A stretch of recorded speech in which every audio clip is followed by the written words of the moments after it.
شروع اللہ کے نام سے جو بڑا مہربان نہایت رحم کرنے والا ہے۔ اے ایمان والو، صبر اور نماز سے مدد لو، بے شک اللہ صبر کرنے والوں کے ساتھ ہے۔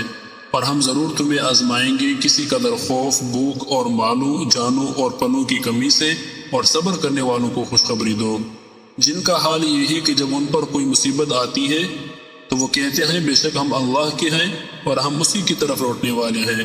یہی لوگ ہیں جن پر ان کی رب کی عنایتیں اور رحمتیں ہیں، اور یہی ہدایت یافتہ ہے۔ کیا تم نے ان لوگوں کو نہیں دیکھا جن سے یہ کہا گیا تھا کہ اپنے ہاتھ روکے رکھو اور نماز قائم کرو اور زکوٰۃ دو؟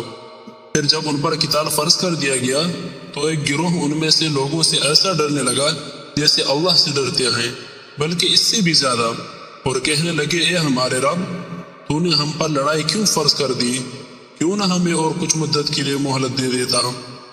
موسیٰ نے اپنی قوم سے کہا اللہ سے مدد مانگو اور صبر کرو، بے شک زمین اللہ کی ہے اور اپنے بندوں میں سے جس کو چاہے اس کو وارث بنا دیتا ہے، اور انجام تو پرہیزگاروں کا ہی ہے۔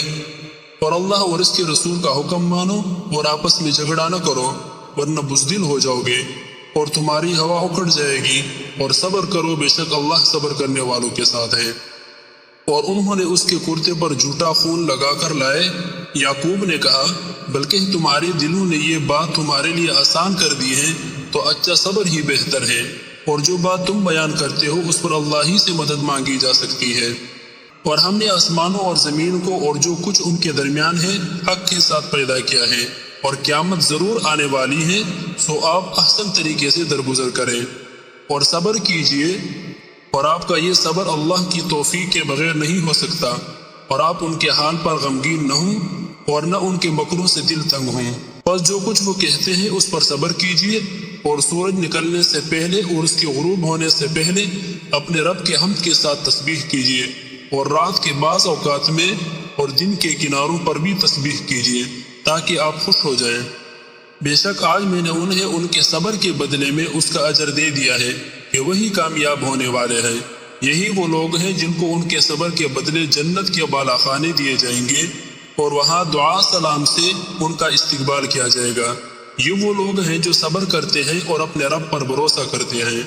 اے میرے بیٹے، نماز قائم کر، بھلائی کا حکم دے، برائی سے روک، اور جو مصیبت تجھے آ پہنچے اس پر صبر کر، بے شک یہ بڑی ہمت کے کاموں میں سے ہے۔ کہہ دو اے میرے بندو جو ایمان لائے ہو، اپنے رب سے ڈرتے رہو۔ جن لوگوں نے اس دنیا میں نیکی کی ان کے لیے بھلائی ہے، اور اللہ کی زمین وسیع ہے، بے شک صبر کرنے والوں کو ان کا اجر بے حساب دیا جائے گا۔ پس صبر کیجئے، بے شک اللہ کا وعدہ سچا ہے، اور اپنے گناہ کی بخشش مانگتے رہیں، اور صبح اور شام اپنے رب کی حمد کے ساتھ تسبیح کیجئے۔ اور جو کوئی صبر کرے اور معاف کر دے تو یہ بڑی ہمت کے کاموں میں سے ہے۔ پس صبر کیجئے جیسے اولو العزم رسولوں نے صبر کیا، اور ان کے لیے جلدی نہ کریں جس دن وہ اس عذاب کو دیکھیں گے جس کا ان سے وعدہ کیا جاتا ہے، تو انہیں یوں لگے گا جیسے دن کی ایک گھڑی کے سوا وہ دنیا میں ٹھہرے ہی نہ تھے۔ اور آسمان کو ہم نے اپنے ہاتھوں سے بنایا اور ہم اس سے وسیع کر رہے ہیں۔ پس اپنے رب کے حکم کے انتظار میں صبر کرے، اور مچھلی والے کی طرح نہ ہو جب اس نے فریاد کی اور وہ غم سے بھرا ہوا تھا، اور ان کے صبر کے بدلے میں انہیں جنت اور ریشم دیا جائے گا۔ اور اپنے رب کے لیے صبر کرو۔ اے مطمئن روح، اپنے رب کی طرف لوٹ چل، تو اس سے راضی، وہ تجھ سے راضی، اور تمہارا رب تمہیں ضرور دے گا، پس تم راضی ہو جاؤ گے۔ قرآن مجید کی ان آیات میں صبر اور امید کی مفاہیم کو نہایت ہی جامع اور بلیغ انداز میں بیان کیا گیا ہے۔ اللہ تعالیٰ نے صبر کو ایمان کا لازمی حصہ قرار دیا ہے، اور اس سے انسان کی روحانی اور اخلاقی ترقی کا ایک اہم ذریعہ بنایا ہے۔ صبر کا مطلب یہ ہے کہ جب انسان کو مشکلات، مصیبتوں یا آزمائشوں کا سامنا ہو تو وہ اللہ کی رضا پر راضی ہو، اور اپنی مشکلات کو برداشت کرتے ہوئے اللہ کی طرف رجوع کرے۔ اللہ تعالیٰ نے ان آیات میں صبر کرنے والوں کے لیے بے پناہ اجر اور انعامات کا وعدہ کیا ہے۔ صبر کرنے والوں کو جنت کی خوشخبری دی گئی ہے، اور ان پر اللہ کی رحمت نازل ہوتی ہے۔ اللہ تعالیٰ نے فرمایا کہ صبر کرنے والوں کو ان کا اجر بے حساب دیا جائے گا، یعنی ان کا صبر اللہ کے نزدیک بہت بلند مقام رکھتا ہے۔ آیات میں یہ بھی واضح کیا گیا ہے کہ صبر کے ساتھ امید کا دامن تھامنا چاہیے۔ جب انسان مصیبت میں مبتلا ہو تو اس سے یقین رکھنا چاہیے کہ اللہ اس کی حالت سے باخبر ہے اور جلد یا بدیر اس کی مشکلات کو آسان کرے گا۔ اللہ کی رحمت اور مدد ہمیشہ قریب ہوتی ہے اور وہ اپنے بندوں کو کبھی مایوس نہیں کرتا۔ اللہ تعالیٰ نے صبر کے ساتھ نماز اور ذکر کو بھی ضروری قرار دیا ہے۔ نماز اور ذکر کے ذریعے انسان کو اللہ کی مدد حاصل ہوتی ہے اور اس کے دل کو سکون ملتا ہے۔ مصیبت کے وقت میں اللہ کی یاد انسان کو مضبوط بناتی ہے اور اس کے ایمان کو تقویت بخشتی ہے۔ آیات میں حضرت یعقوب علیہ السلام اور حضرت یوسف علیہ السلام کے قصے کا ذکر ہے، جنہوں نے شدید مشکلات کے باوجود صبر کا دامن تھامے رکھا اور آخر کار اللہ نے انہیں ان کی مشکلات سے نجات عطا فرمائی۔ اس طرح کی عملی مثالیں ہمیں یہ سبق دیتی ہیں کہ صبر کے ذریعے ہی ہم اللہ کی رضا اور کامیابی حاصل کر سکتے ہیں۔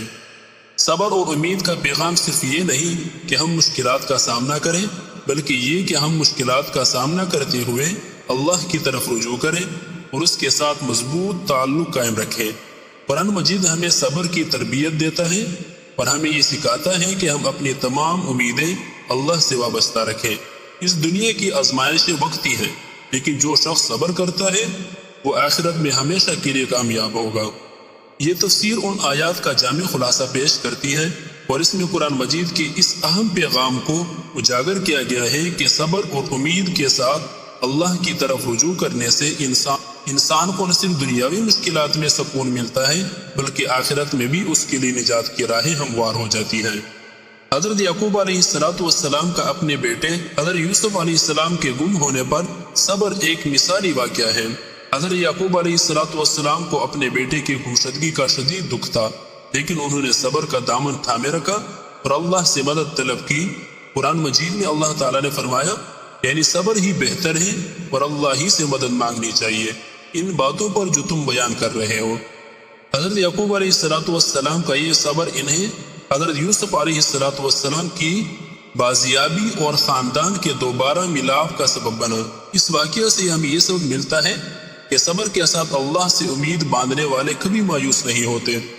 حضرت ایوب علیہ السلام کو اللہ تعالیٰ نے شدید بیماری اور مال و اولاد کے نقصانات کے ساتھ آزمایا۔ اس حالت میں بھی حضرت ایوب علیہ السلام نے صبر کا مظاہرہ کیا اور اللہ سے دعا کی۔ اور مجید میں اللہ تعالیٰ فرماتے ہیں، یعنی اور ایوب کو یاد کرو جب انہوں نے اپنے رب کو پکارا کہ مجھے تکلیف پہنچی ہے اور تو سب سے زیادہ رحم کرنے والا ہے۔ اللہ تعالیٰ ان کے صبر کو دیکھتے ہوئے انہیں شفا عطا فرمائی اور ان کے تمام نقصانات کی تلافی کر دی۔ اس سے معلوم ہوتا ہے کہ صبر کے ساتھ اللہ سے مدد طلب کرنا انسان کو مشکلات سے نجات دلاتا ہے۔ نبی کریم صلی اللہ علیہ وسلم نے صبر کی فضیلت کو بیان کرتے ہوئے فرمایا، مومن کی مثال کھیتی کی طرح ہے جس سے ہوا کبھی سیدھا رکھتی ہے اور کبھی جھکا دیتی ہے، اسی طرح مومن کو بلائیں اور آزمائشیں پہنچتی رہتی ہیں۔ ام سلمہ رضی اللہ تعالی عنہ کا واقعہ بھی صبر اور امید کی ایک بہترین مثال ہے۔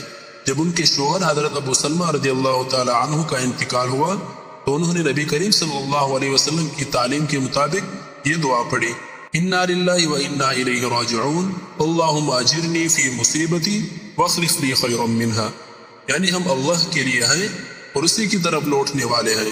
اے اللہ، مجھے میری مصیبت میں اجر عطا فرما اور مجھے اس سے بہتر چیز عطا فرما۔ اللہ تعالیٰ نے ان کے صبر کا بدلہ دیتے ہوئے ان کا نکاح نبی کریم صلی اللہ علیہ وسلم سے کر دیا۔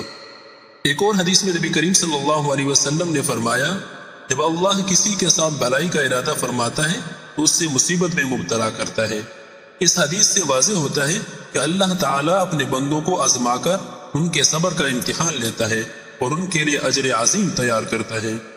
یہ واقعات اور احادیث ہمیں یہ سکھاتے ہیں کہ صبر کے ذریعے اللہ کے قریب ہونے کا موقع ملتا ہے اور وہ ہمیں دنیا اور آخرت میں کامیابی سے ہمکنار کرتا ہے۔